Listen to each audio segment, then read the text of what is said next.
Hi, it's David Bean Cooley from TV Worth Watching. We're getting near the end of the year. We're doing Best TV tomorrow. Tomorrow is Tuesday, December 29th.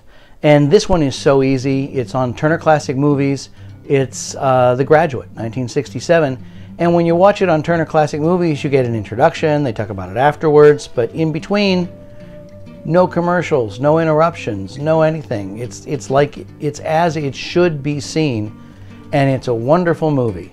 And Mike Nichols directed this so brilliantly. Buck Henry, it was just everything about it. Performances, it's a perfect movie.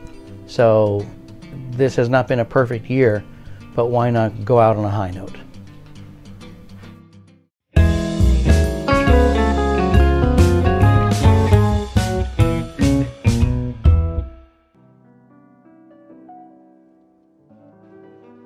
The Graduate celebrated its half-centennial this year, and few films from the last 50 years have remained as relevant and unweathered as this one. In fact, as time has progressed and the film has aged more, its message has become deeply ingrained in modern life. As those familiar with the film know, it is a comedy about Dustin Hoffman's Ben, who engages in an extramarital summer affair with Anne Bancroft's much older Mrs. Robinson after having just graduated from college. But of course, it is far more than just a comedy about a love triangle, or square, or pentagon, I suppose. Objective aspects of the film make it enticing, sure. Aesthetically pleasing cinematography, one of the best film soundtracks of all time by Simon and Garfunkel, stellar performances by some of Hollywood's greatest actors, relatable comedy. I mean, this is all great stuff, and the film would be a fun 2-hour dramedy with that alone. But that's not what the team behind this film set out to achieve. They wanted to go the extra mile, so they injected the film with a heavy dose of hard-hitting meaning without making it too obvious and preachy. Much of the film's success comes from the efforts of director Mike Nichols. Before going into film, Nichols was a director on Broadway, which, despite being a visual medium similar to film, has its own unique capabilities and shortcomings. As a result, we come to expect a certain style from Broadway directors in film, a certain staging of long wide shots with little camera movement and an emphasis on blocking. Nichols doesn't take this route though. The Graduate is a purely cinematic experience.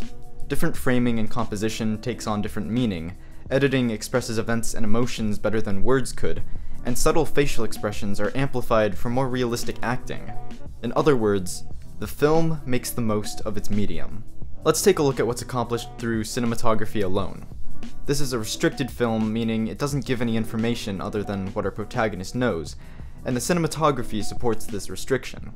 The camera shows not just what he sees, but what he feels, and as a result, we experience true subjectivity and find out what's going on in Ben's head. We get certain images that tell us certain things, scenes that are shot a certain way to tell us Ben's emotional state. Interactions and information are expressed through visuals instead of dialogue. So that poses the question, what is on Ben's mind? Well, as the poster tells us, he's a little worried about his future. But the film isn't just about uncertainty or ambiguity of the future, which is the most obvious point the film makes. It's also about a lack of fulfillment in one's life. Amidst all the uncertainty, Ben knows one thing he wants from his future. I want it to be... To be what? different. The Graduate takes place in the mid-1960s, an age of great materialism. Everyone is focused on the physical possessions that could potentially improve their lives to the point where this oversaturation of stuff has created an empty society. This is evidenced by the line, It's a great future in plastics.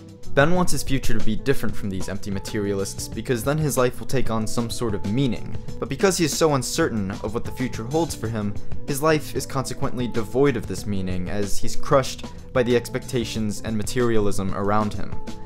This is when the equally empty Mrs. Robinson enters his life and their affair begins. Now, characters talk about being empty, say what's on their minds, but telling us how they feel doesn't quite instill in us that same feeling that would allow us to completely empathize with these characters. That's why Nichols uses visual poetry to additionally portray how these characters, specifically Ben, feel. Throughout the film, we see Ben sulking in his room, resting against his fish tank. The framing of these shots emphasizes the fish tank in such a way that almost asks us to study it. So let's study it. What do we notice about it? It's a rectangular encasing of water with a little plastic scuba diver in the bottom left. There are other things like, fish, but those aren't as important right now. Fast forward to Ben's birthday scene, in which he's given none other than a scuba suit. When he goes into the pool to try it out, the camera is framed so that we see a rectangular encasing of water with a little scuba diver in the bottom left. And since the suit is another example of 60s materialism, it could be argued that in this scene, Ben is a little plastic scuba diver in the bottom left, essentially trapped in this fish tank, the walls of a culture he disagrees with closing in on him, his parents pushing him down despite his attempts to come up.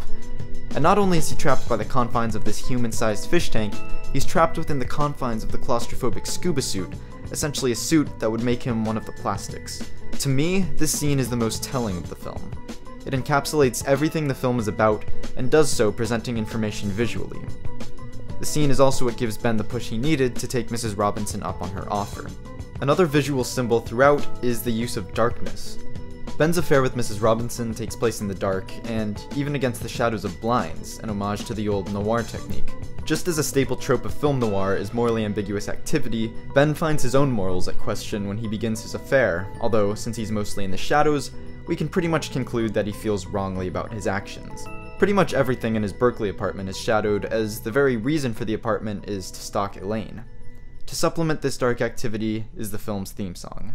And here's to you, Mrs. Robinson. No, not Mrs. Robinson. Hello, darkness, my old friend. The Sound of Silence is the film's true theme song, as it accurately captures the anxiety Ben has about the future and the people around him. And in a way, everyone feels the emptiness that this song captures, because The Graduate is really about relationships, specifically empty relationships. Ben's relationship with his parents is empty because they expect something out of him that he does not want to do, conform to their lifestyle, which is empty on its own. Ben's relationship with Mrs. Robinson is empty because it is strictly physical and emotionally detached. In fact, I'd say it's more like taking a drug than actually having sex, and this toxicity is evidenced by Ben taking up smoking during the affair. Mr. and Mrs. Robinson's relationship is empty since they only stayed together because of the pregnancy. Elaine's relationship with Carl is empty, as it's something Elaine is unsure of, and her parents had a large role in orchestrating the marriage. And everyone else's relationship with each other is empty because it is all based on the veneer of happiness through ownership of stuff, and, given how women were treated in the 60s, people. The only relationship with feasible potential is Ben and Elaine's. While Ben and Mrs. Robinson sought solace in each other through a physical bond, this proved to be fruitless, whereas with Elaine, the two find solace in each other through an emotional bond, relating to each other, realizing that their problems reflect each other's. When I first saw the film, I thought the last 30 minutes dragged a little, like nothing was really driving the story, but upon further viewings, I realized that it displays exactly to what extent Ben is willing to chase after Elaine, despite the probable futility in it. They had only been on one real date before the truth about Ben's affair with her mother came to light the very next day. Ben is so empty inside that all he has to latch onto is this one connection with Elaine, and he goes to whatever lengths are necessary to pursue the connection again. This explains his incredibly irrational behavior in stalking her and pestering her, and once she realizes that despite his unforgivable actions with her mother, he's still the only one she can connect with, she begins to display the same level of irrationality to the point where they're almost perfect for each other, ruining a wedding hand in hand. This all culminates into the final, irrational, immature act of getting on that bus and running away together. These final two shots are pretty much the most talked about in the film, and rightly so. It's a subtle but powerful moment that changes the whole ending. Instead of a goofy wedding crash and then running off to live happily ever after, the two realize that they've made a horrible mistake. Maybe they'll stay together, they have enough similarities, but young love often has a way of not lasting, and they've now put themselves in a position where they've gone too far. They're in too deep now, and if they start to resent each other, they may feel as though they have to stay together, despite their resentment, which reminds us of a similar fated relationship.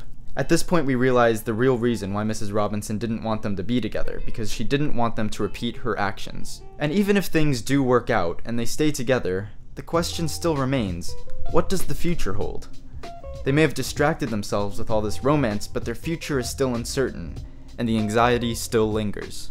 As much as the world has changed in the last half-century, many of the ideas and themes presented in The Graduate still remain at the forefront of modern society. With majors like psychology being listed in both the top 10 most common majors and the top 10 most worthless majors, many college graduates are still unsure of what to do with their lives, what their futures will hold. While there's less societal pressure and expectations, we are still in a consumer-driven society that places great value on material items, and many people still engage in relationships that have no real reason for existing other than they simply should.